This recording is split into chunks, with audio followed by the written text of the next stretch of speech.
When it comes to marketing, creativity always wins. If somebody has the option of watching another ad or watching a show or being a part of some sort of content that they really enjoy, the choice is pretty easy for them and demands their attention almost immediately. So what I developed here is a list of 6 ways that you can essentially market to your audience for less than $100. Now, each of these 6 items kind of range on the spectrum of the sales funnel. Some of them are super top level, just kind of introducing, and some are all the way down to ways that you can reward loyalty of your current clients.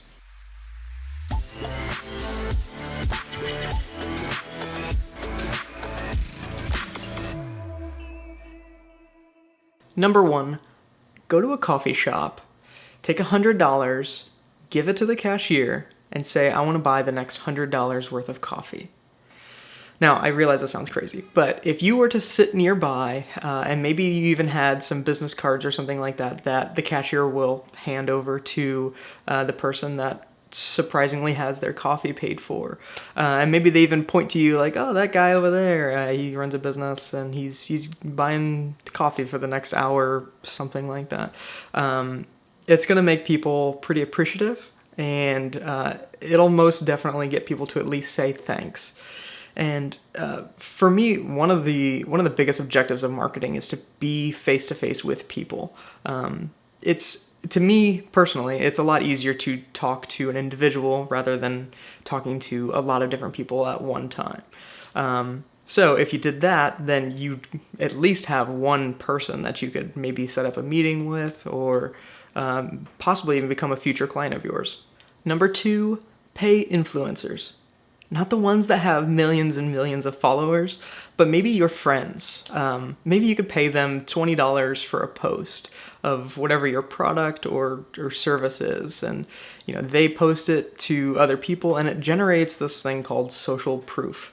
This is one of the most powerful things. This is kind of like sort of like a testimonial, basically, where you're more likely to buy something if somebody else has bought that thing and they share their experience. It's sort of like how people, read reviews on Amazon. But you can ask your friends to post these things and, make sure that they actually believe in what it is that you're doing first, and are not just simply trying to take $20. But you can do that, $20, 5 people. At number 3, you can host a workshop. Now, ideally a workshop that's relevant to what it is that you do and how you help people. But you can essentially spend $100 just for food and drinks for this workshop.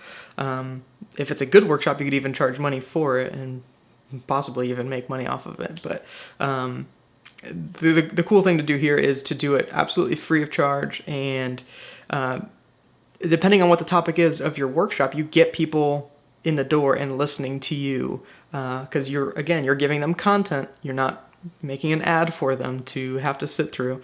So you do that, then you prove your value to people, and you prove that you can help them with their problems. This next one sounds easy, but it's pretty difficult. And that is, at number 4, write 100 handwritten letters to potential clients.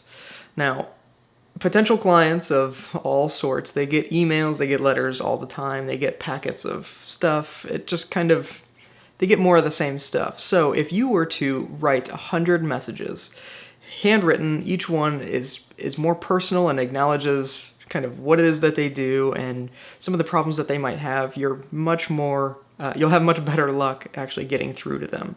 Now, I don't recommend doing writing 100 letters in a day. This is something that works really well over the long term. So maybe you have the goal of 1 letter per week. That way you can also figure out what's getting responses. You can kind of keep testing your letters until you start getting more and more responses. And the only cost here is, your time and stamps. The next 2 are ways to kind of market yourself to your current customers or your current clients.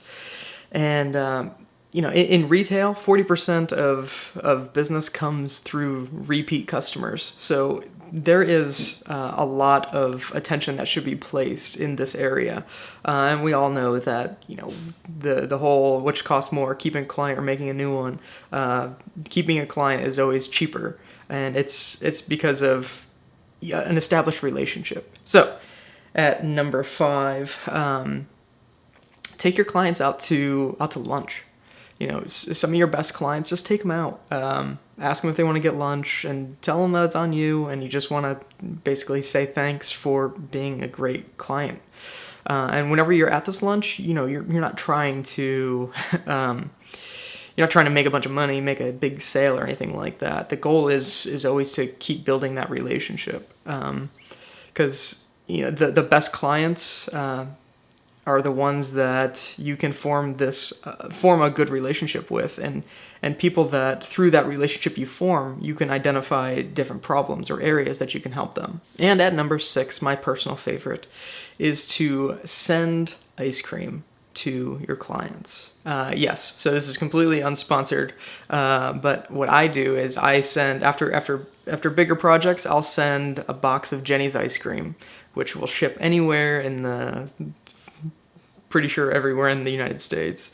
It's a little pricey, but it's totally worth it, just based on the idea that maybe after this big project you work on, or maybe it's a holiday gift or something like that, just the fact that a box full of ice cream shows up and it's all cold still, because I'm pretty sure they like freeze dry it or dry freeze, I don't know what it's called, but they do some weird science stuff to keep it cold, and that's a really good way to surprise people. And like I said, this is one that I do quite often, and it always gets an amazing reaction from people.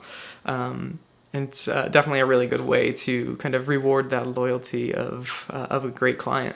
So there they are, my 6 ways to do creative marketing for less than $100. If you try any of these, please leave a comment. Let me know how it works for you. I would love to hear about it, and I'm sure that most of these would have a pretty amazing story attached to them. So I'll see you next time, and bye.